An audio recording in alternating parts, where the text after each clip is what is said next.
जब black and white TV colour में बदला तो हम सभी ने एक टीवी ऐड ज़रूर देखा जिसे ज़्यादातर हम समझ नहीं सके, मगर उस ऐड का आखिरी भाग हर किसी को याद होगा, जहां एक आदमी बहुत ही फास्ट बोलता है, investment and mutual funds are subject to market risk, please read the documents carefully before investing.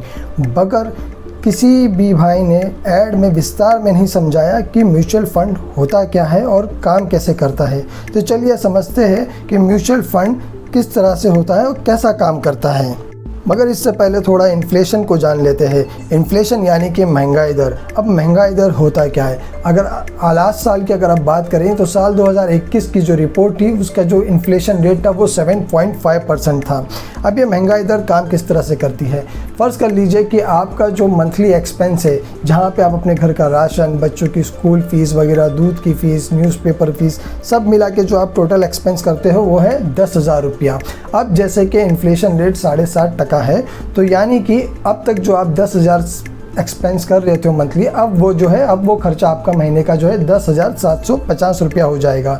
तो इस तरह से जो है इन्फ्लेशन होता है। तो इस इन्फ्लेशन से अगर आप कंपेयर करोगे, अगर आप अपना पैसा अगर सेविंग भी करते हो, बैंक में जमा भी करते हो, तो बैंक उसके लिए जो आपको रिटर्न देती है वो सालाना 4% देती है।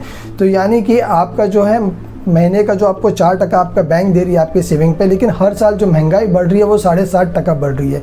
तो इस हिसाब से आप जो है 3.5% हर साल जो है नुकसान में आते हो। तो इस नुकसान से बचने के लिए आपको क्या करना है? इसके लिए आपके पास एक टूल अवेलेबल है, वो है इन्वेस्टमेंट। काफ़ी लोग अगर आप देखेंगे आपके घर के आसपास भी, वो लोग जो है अपना पैसा कहीं ना कहीं लगाते हैं। जितने भी आपको अमीर रिच लोग दिखेंगे तो वो हमेशा अपना पैसा कहीं ना कहीं इन्वेस्ट करते हैं। मगर इन्वेस्टमेंट भी कई टाइप के होते हैं। कुछ लोग गोल्ड में इन्वेस्ट करते हैं, कुछ लोग प्रॉपर्टी में इन्वेस्ट करते हैं, कुछ लोग फिक्स डिपॉजिट में, या फिर शेयर मार्केट, या फिर हो सकता है गवर्नमेंट बॉन्ड में भी। इस तरह से काफ़ी लोग जो है अपने इन्वेस्टमेंट को अलग अलग पोर्टफोलियो में डाइवर्सिफाई करते हैं। इसका बेनिफिट ये होता है कि अगर कल को चल के अगर शेयर मार्केट नीचे भी आता है तो उस समय ज़्यादातर ये होता है कि गोल्ड के प्राइस जो है ऊपर जाते हैं। तो इस तरह से जो है आप अपने इन्वेस्टमेंट को बैलेंस कर सकते हो और नुकसान से बच सकते हो। लेकिन ये इतना भी आसान नहीं होता है। इन्वेस्टमेंट करने के लिए आपको काफ़ी नॉलेज और एक्सपर्टीज़ होनी चाहिए। अगर आप बिना नॉलेज और एक्सपर्टीज़ के अगर इन्वेस्टमेंट करोगे तो हो सकता है कि आगे चल के आपको इसका भारी नुकसान भी उठाना पड़ सकता है। जैसे कि मैं आपको शेयर मार्केट का एग्जांपल दे रहा था। फ़र्ज़ कर लीजिए कि अगर टाटा एलेक्सिस का जो शेयर है वो 9,000 रुपये का है, नेस्ले का शेयर आपको 19,000 रुपये का पड़ेगा। उसी तरह से आपको TCS 3100 रुपये का पड़ेगा।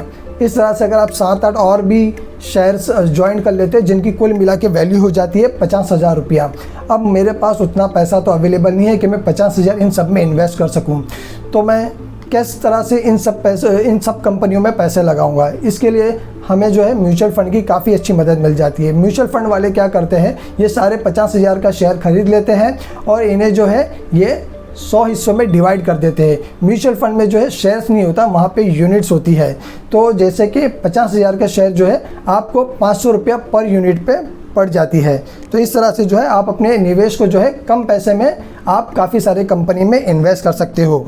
म्यूचुअल फ़ंड की मदद से आप अपना इन्वेस्टमेंट जो है काफ़ी आसानी से डाइवर्सिफाई कर सकते हो, और जहां आपको लाखों खर्च करना होता है वहां आप सिर्फ केवल 500 रुपये में ही इन्वेस्टमेंट अपना चालू कर सकते हो। और इन्हीं 500 रुपये से आपको जो है बहुत ही अच्छे रेप्यूटेड फंड मैनेजर की एक्सपर्टाइज भी मिल जाती है, जो आप अकेले एफर्ट नहीं कर सकते हो। दोस्तों, अगर बताना चाहूँ, ये जो फंड मैनेजर होते हैं ये काफ़ी हाईली क्वालिफाइड होते हैं और इन्हें काफ़ी सालों का एक्सपीरियंस होता है। इनके जो है सोर्सेज बहुत ही आला दर्जे के होते हैं। अगर म्यूचुअल फंड के जो फंड मैनेजर के जो एक्सपर्टाइज़ की जो आपको बेनिफिट मिलती है, अगर उसे समझाने के लिए मैं आपको बताऊं, तो फ़र्ज़ कर लीजिए, जैसे कि समझ लीजिए अगर आपको अगर क्रिकेट सीखना है और यदि अगर आप डायरेक्टली सचिन तेंदुलकर की कोचिंग लेने जाते हो तो डेफिनेटली जाहिर सी बात है कि वो कोचिंग जो है आप अकेले तो एफर्ट नहीं कर पाओगे। लेकिन अगर यही सेम चीज़ अगर सचिन तेंदुलकर अगर किसी बड़े कोचिंग सेंटर में जाते हैं जहाँ पे बहुत सारे बच्चे हैं, जहाँ पे बहुत सारे बच्चे अपनी अपनी फ़ीस पे करें, तो उसी में अगर आप भी शामिल हो जाओगे तो डेफिनेटली आपकी जो है कोचिंग फ़ीस बहुत कम हो जाएगी। तो यही एक बेनिफिट आपको म्यूचुअल फ़ंड के द्वारा भी मिलता है। आपको बताता चलूँ, म्यूचुअल फ़ंड की शुरुआत जो है unit trust of India act 1963 से शुरू हुई थी। साल 1963 में हमारे जो फाइनेंस मिनिस्टर थे उन्होंने प्रपोज़ल रखा था प्राइम मिनिस्टर के सामने म्यूचुअल फ़ंड के लिए। तो उस वक्त के प्राइम मिनिस्टर श्री पंडित जवाहरलाल नेहरू ने इसका अप्रूवल भी किया था। वो तब से जो है ये म्यूचुअल फंड की सर्विस चालू हुई थी। फिर साल 1993 में सेबी आता है और सेबी जो है ये प्राइवेट बैंकिंग के लिए भी उपलब्ध कर देता है। तो तब से जो है म्यूचुअल फंड हमारे लिए प्राइवेट बैंकिंग सेक्टर के द्वारा भी अवेलेबल होती है। आपको बता दूं कि म्यूचुअल फंड जो है ये NAV पे काम करता है, नेट एसेट वैल्यू पे, यानी कि शेयर मार्केट के क्लोजिंग डे होने पर हर एक जो है यूनिट्स का जो है वैल्यू निकाली जाती है कि कौन से शेयर को क्या हिसाब से क्या अमाउंट से कैलकुलेट किया जाएगा। तो उस हिसाब से यूनिट डिसाइड होता है closing day of the share market पे। म्यूचुअल फंड में इन्वेस्ट करने के दो तरीके होते हैं, एक होता है SIP सिस्टमैटिक इन्वेस्टमेंट प्लानिंग और एक होता है लमसम।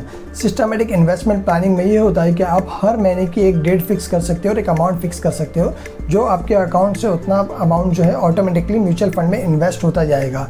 और एक होता है लमसम, यानी कि आप एक साथ ही वन शॉट में आप पेमेंट कर सकते हो और इसे साल 2 साल 3 साल के हिसाब से आप इन्वेस्टमेंट के लिए छोड़ सकते हो। इस पर एक डिटेल वीडियो भी आपको बताया जाएगा आने वाले वीडियो में। तो उम्मीद करता हूँ म्यूचुअल फंड से रिलेटेड आपका कॉन्सेप्ट अभी काफ़ी क्लियर हो चुका है। इसी तरह के और भी वीडियो पाने के लिए हमारे चैनल को लाइक कीजिए, सब्सक्राइब कीजिए और अपने दोस्तों के साथ शेयर कीजिए। तो मिलते हैं आने वाले वीडियो में, तब तक अपना पूरा ख्याल रखिए और कोशिश करते रहिए, क्योंकि आपकी कोशिश ही मायने रखती है।